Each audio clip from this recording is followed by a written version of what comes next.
코스닥 시장에 상장을 한 신규 상장 기업입니다. 그래서 1988년에 해성산업으로 출발을 했고요. 그 이후에 디지털 카메라 그리고 CD, DVD 센서 렌즈 등을 양산하면서 렌즈 산업의 기술력을 축적한 그런 업체라고 할 수가 있겠습니다. 현재 해성옵틱스는 8메가급 이상 고화소 모바일 렌즈 시장에서 국내 선두권 업체라고 할 수가 있겠습니다. 지난해 그 반기 규정 매출액을 잠깐 살펴보겠는데요. 네. 지난해에는 그 렌즈 모듈이 약 34%, 그리고 카메라 모듈이 오토포커싱 액추에이터를 포함해서 약 54%, 그리고 설비 매출 등이 약 12% 정도를 차지를 하고 있습니다. 그 해성옵틱스의 주요 고객사는 삼성전기인데요. 그 모바일용 카메라 부품 업체로는 유일하게 렌즈 모듈, 그리고 AFA 카메라 모듈의 일괄 생산 체제를 보유하고 있는 그런 강소 기업이라고 할 수가 있겠습니다. 네. 지난해 예상 실적은 매출액은 2012년 대비 약 169% 증가한 1,736억 원, 그리고 영업이익은 2012년 대비 약 147% 증가한 244억 원 정도를 이렇게 전망을 하고 있습니다.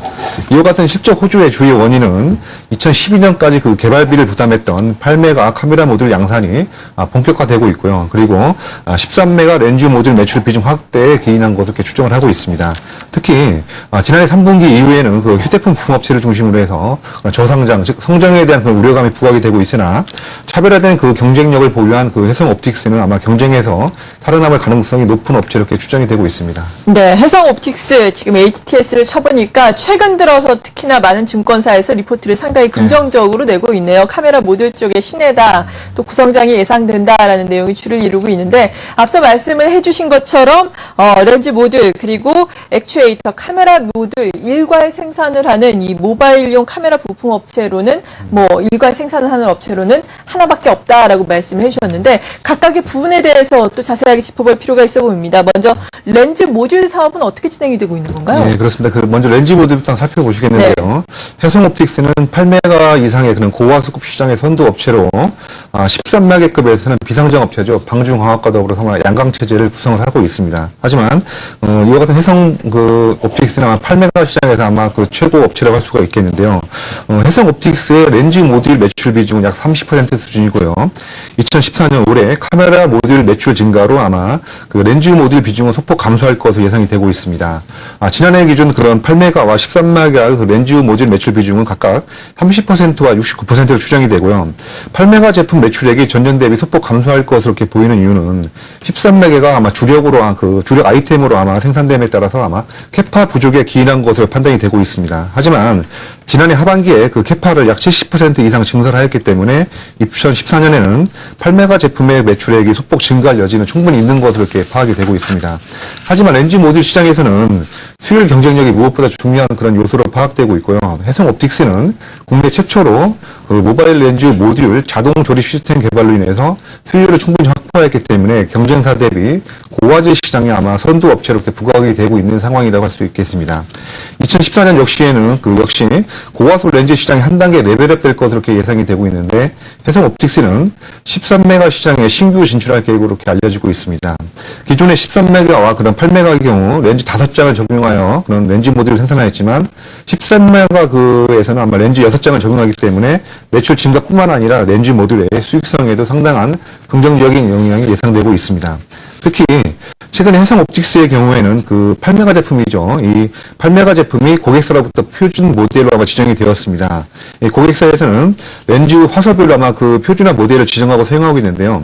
그 중에서 가장 많은 물량을 표준화 지정 업체에서 공급받고 있는 구조를 형성하고 있습니다. 따라서 스마트폰용 그 8메가 렌즈는 해성옵틱스가 지정이 되었기 때문에 2014년부터는 아마 중저가 폰에 적용될 8메가 렌즈에 대해서는 해성옵틱스가 가장 많은 물량을 공급할 가능성이 높을 것으로 이렇게 파악이 되고 있습니다.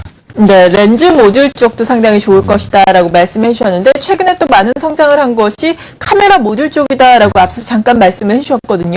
카메라 모듈 쪽은 구체적으로 어떻습니까? 네, 그렇습니다. 그 카메라 모듈이 지난해부터 그 매출액의 상당 부분을 차지를 하고 있는데요. 해성옵틱스는 2011년도죠. 2011년도에 베트남 법인을 설립하고 2012년도부터 카메라 모듈 및 액추에이터를 생산하고 있습니다. 이와 같은 동 제품에 대해서는 5메가 및 아마 8메가 제품을 생산하고 있는데요.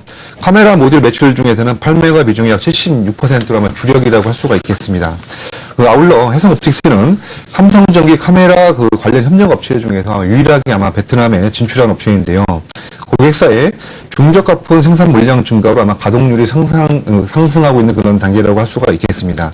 또한 8메가 카메라 모듈 중 일부와 13메가급 이상의 카메라 모듈은 아마 고객사가 직접 생산하고 있기 때문에 이와 같은 고객사가 그 고화소급 생산 비중을 높이고 있기 때문에 해상옵틱스는 8메가급 카메라 모듈 물량을 추가적으로 확보할 수 있을 것으로 이렇게 전망이 되고 있습니다. 이 외에 액추에이터는 아마 2014년부터 내부 소진이 아니라 아마 외부양 매출도 가능할 것으로 추정이 되기 때문에 외형 성장도 충분히 증가할 것으로 이렇게 전망이 되고 있습니다. 이처럼 해상옵틱스는 베트남에 진출해 있으며 일괄 생산이 가능하다는 점에서 경쟁사 대비 아마 차별화 요인이 아마 부각될 것으로 이렇게 예상되고 있습니다. 네.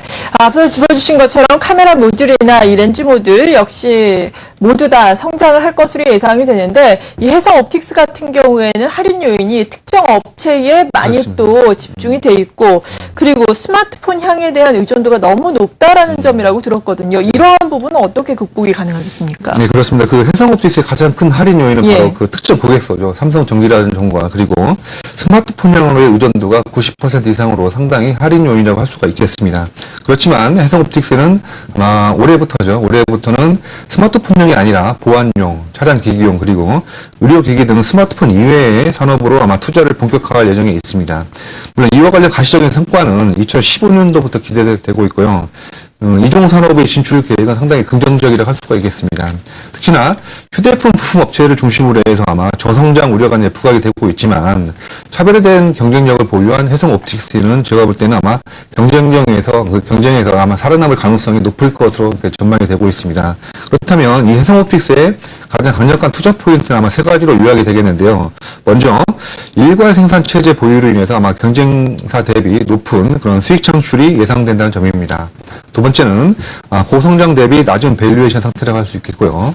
세 번째는 렌즈 산업의 높은 경쟁력을 기반으로 해서 자동차, CCTV 그리고 의료기기 등 이종 산업에 진출에 따른 중장기 성장 가능성이 그 동서의 가장 매력적인 아마 투자 포인트라고 할 수가 있겠습니다. 네. 저희가 그리고 자세하게 또 실적에 대해서 점검을 해봐야 할 텐데, 먼저 리포트에 나온 내용을 좀 살펴보자면은, 지난해 하반기 실적 같은 경우에 매출이 증가했음에도 불구하고 이익이 감소한 것은 상대적으로 수익성이 낮은 카메라 모듈 매출액이 큰 폭으로 증가했기 때문이다라는 부분이 나오거든요. 이 부분에 대해서 좀 추가 설명을 해주시면 좋을 것 같아요. 네, 그렇습니다. 그 렌즈는 앞에서 말씀드릴 대로 예. 아마 그 매출 비중은 작았지만 고수익성 삽입을 할 수 있겠는데요. 카메라 모듈 같은 경우에는 아마 그 외주 생산이라든지 아니면 조립 생산 제품이었기 때문에 상대적으로 수익성이 낮다라고 할 수가 있겠습니다. 네. 특히 그 렌즈 모듈에서 아마 갤럭시 S5양 16메가 시장에 진출할 것으로 예상되는 가운데에서 그 향후에 제가 볼 때는 AF라든지 카메라 모듈의 성장성은 아마 외형 성장은 지속될 것으로 이제 파악이 되고 있습니다. 특히나 마진율이 낮은 그 카메라 모듈 매출 증가에 따라서 아마 올해도 제가 볼 때는 역시나 그 카메라 모듈 쪽에서는 외형은 증가하지만 그 마진율은 소폭 감소할 것으로 이렇게 예상을 하고 있습니다. 네. 그 올해 전체적으로 한번 실적을 한번 잠깐 살펴보시겠는데요. 올해 전체적인 매출액은 아마 그 2,300억 원에서 2,500억 정도의 그 외형 성장이 가능하고요. 영업이익은 280억에서 320억 정도로 전년 대비해서 약 15%에서 27%의 아마 성장이 가능할 것으로 이제 보고 있습니다.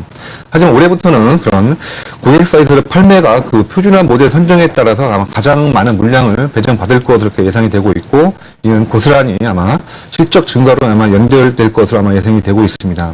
아울러 삼성전자가 올해 주력 모델은 아마 고가형 스마트폰이 아닌 중저가형 그냥 보급형으로 고려하고 있다는 점도 판매가 모듈을 주로 양산할 것으로 예상되는 아마 해상 옵틱스에게는 아마 플러스 요인으로 작용할 것으로 이렇게 생각되고 있습니다. 네, 그렇군요. 지금 상장된 지 얼마 되지 않았기 때문에 저희가 주가의 수준을 좀 논하기는 지금 주가의 흐름만 보면 그렇습니다. 좀 어렵지 않나 싶은데요. 수급을 보자면은 그래도 외국인의 매물이 꾸준하게 출회되다가 최근에는 다시금 외국인의 매수세가 들어오는 게 눈에 띄거든요. 네. 이런 걸 바탕으로 봤을 때 어느 정도의 주가의 흐름을 예상하면서 접근하면 좋을까요? 일단 그 해상 옵틱스의 가장 예. 그 할인 요인 아까 말씀드렸다시피 그 특정 고객사라든지 스마트폰 비중이 상당히 높다라고 말씀드렸습니다. 그렇지만 이런 이종 산업의 진출 계획이라든지 제가 볼 때는 최근에 그 삼성전자 역시 아마 스마트폰의 성장성 우려감이 나오고 있는 거거든요. 예. 그런 상황 속에서 그 기관의 아마 오버행 이슈가 아마 작용을 하고 있습니다. 아직 그 출회되지 않은 그 뭐 특정 기관이 약 한 96만 주 정도의 물량이 아마 출회될 가능성이 있기 때문에 제가 볼 때는 그 500 물량만 잘 해결이 되게 되면 추가적으로 올라갈 가능성이 있다라고 보여지고요. 역시 전년 대비해서 20% 이상 성장이 가능하기 때문에 제가 볼 때는 아마 적정 주가는 현